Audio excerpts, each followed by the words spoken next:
I've been here at the new place now about 2 weeks, and pretty much the last 2 weeks has been spent just trying to get the house put together, where to put a picture on a wall, try and find a place to put my tools so if I need something, I know where to find it. Now, I haven't really had much of an opportunity at all to figure out what I'm doing with the new range here on the property, except for the fact that I know exactly where I'm going to put it, but all of the logistics that kind of go with that, setting up targets and all that type of thing, I just haven't had a chance to do yet. So that's going to be coming in the coming weeks. But I've got an itch and I just got to scratch it. So I put together a couple of just very basic frames, grabbed a couple of pieces of cardboard, a little bit of wire, poked a couple holes in the cardboard and secured them to the basic frame. And then I taped a couple of paper targets to the cardboard. Now I'm walking around this general area and I've got it pretty much cleared out. I've got a nice log to sit down on here and relax and just enjoy a beautiful afternoon and shoot some 45 Colt. Now, as I'm getting this kind of organized and figuring out where I'm going to sit down and place everything, I'm looking around and I see a couple of rocks sitting on the ground. And you're thinking, why are you talking about rocks? I'll tell you why. Now, this one's not as obvious. This one, particularly when you look right there, this one's more obvious. You're looking at a couple of pieces of petrified wood, which I just think are cool. I just like petrified wood. And I thought I'd share that with you. So what we have here today, a couple of targets that I just walked out, basically took 25 or so kind of big steps. So I've got 2 targets out, roughly 25 yards. And I have a replica black powder frame, which would be like the Gen 1 Colt single action Army. We know that the Gen 1, the quote black powder frame, is the one that's got the screw that retains the pin that holds the cylinder in place. Later, they put the little spring-loaded plunger with the pin, so you push the pin with the spring-loaded plunger, and that allows, with the recess, the cutout, to pull out the cylinder pin, which allows you to take the cylinder out of the gun. So we're going to shoot this. This is a U-birdie. It's what they call the Old West finish. The original Gen 1 Colt single-action Armies, and I'm shooting basically modern ammunition, my own hand loads, but I'm not in favor of taking a real old gun like that and putting modern ammunition. If you want to load them way down for something like that, that's cool, but you can shake one of those things loose, because remember back then, the steel that they were using was basically mild steel or ordnance steel that they color case hardened, and when you get through the case, man, you're gonna you shake those things apart in no time at all. But not that this is about that. I'm going to be following up basically to a video that I'd done on 45 Colt at the shop many weeks ago. So if you saw the video on 45 Colt, I'm standing at the bench, I'm loading 45 Colt. If you didn't, this is the part of the video where the guy says, I'll put a link to it right there. And well, there's never a link to it. Or he says, I'll put a link in the description right down there. Well, I don't even know how to do that. So if you look through the older videos on when I'm standing at the bench, I probably wore a blue shirt. That's the one that you want to see. So I have here this guy, and I also have the revolver carbine, because I think these things are just kind of cool. Now this one's got the little plunger. It doesn't have the screw to retain the cylinder pin.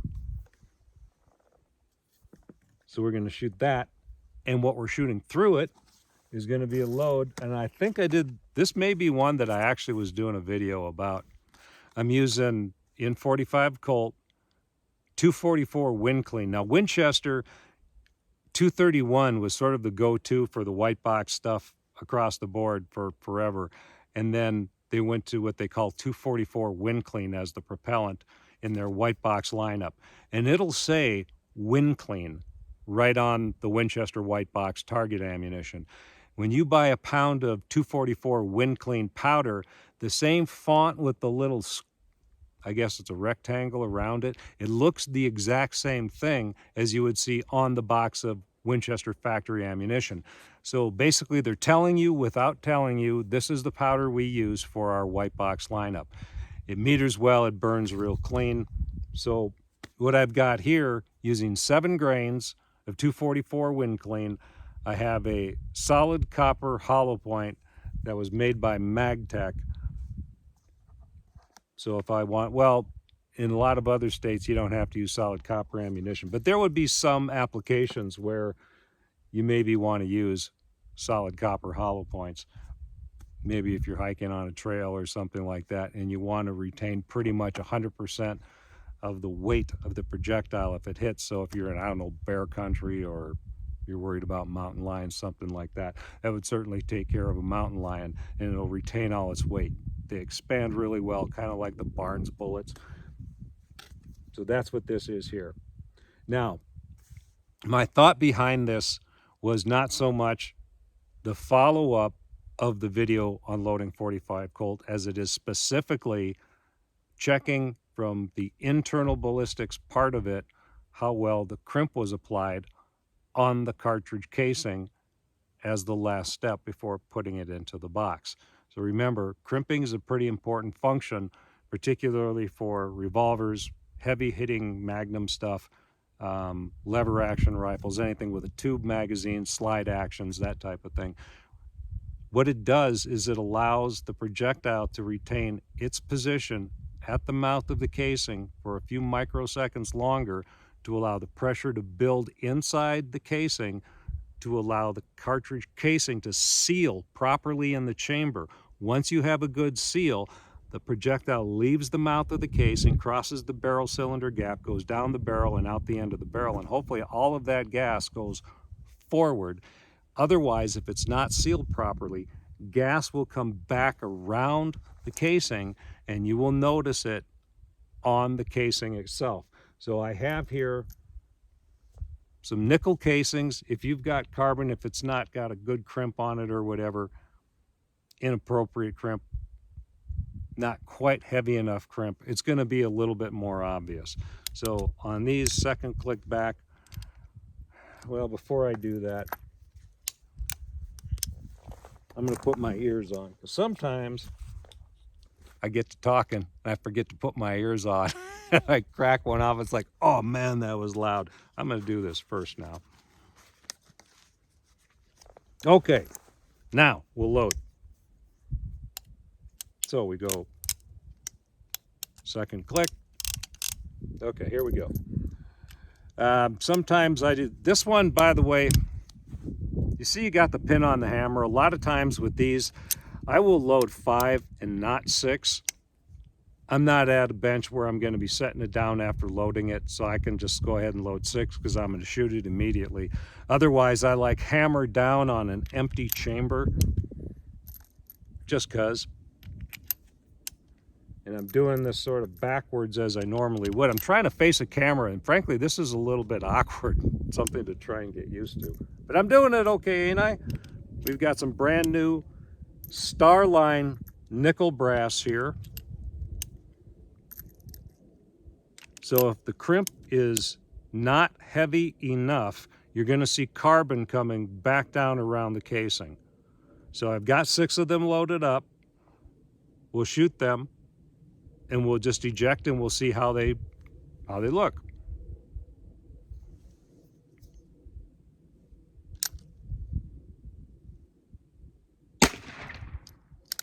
Little stout.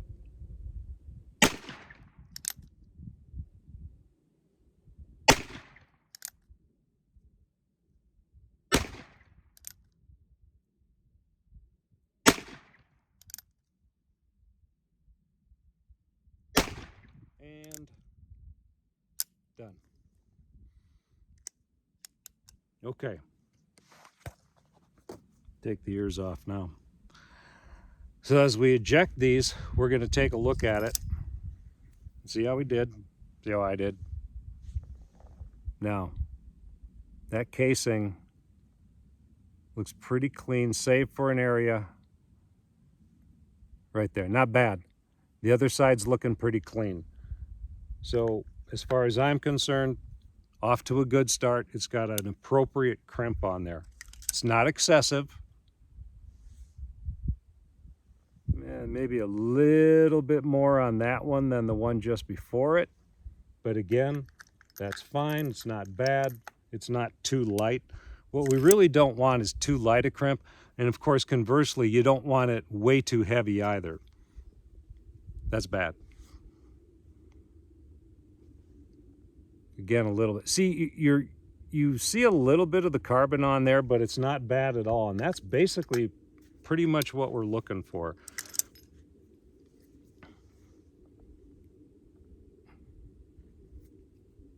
And if you're interested,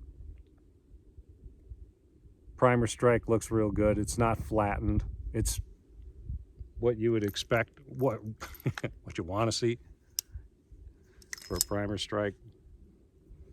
Yeah, all these are looking really quite good. So I'm pretty happy with the way these are shooting, internal ballistics wise. I haven't gone down range to see what they look like on the target. They probably group just fine, but you know, this is what we're looking at.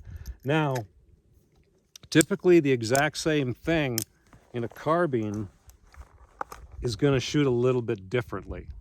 So I'm going to load up a few here for the carbine. Let me put my ears on again first because I don't want to forget because it can be loud.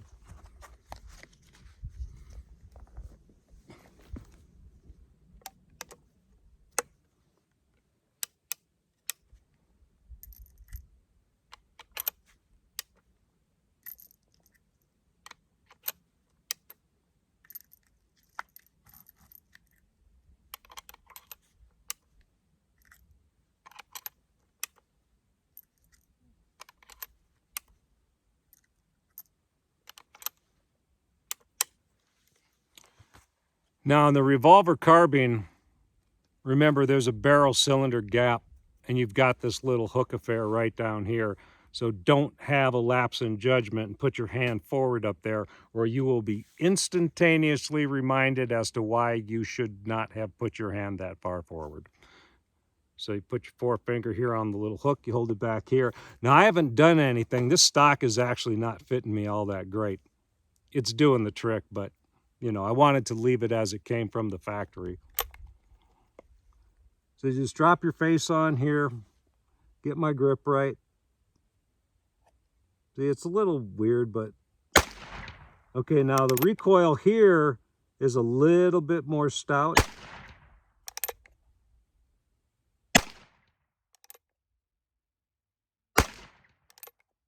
Man, I like shooting this thing. This is cool.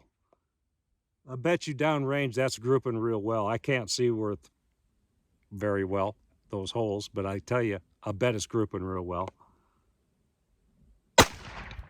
And there we go. Okay, so we're going to eject now. Take the ears off and see what we got. Oop, drop that one. Go a little slower this time. Yeah, pretty much the same thing. So I'm pretty happy with the load. It's doing what it needs to do. But more importantly, what a beautiful sunny day just to get out and shoot and have some fun. Thanks for joining me.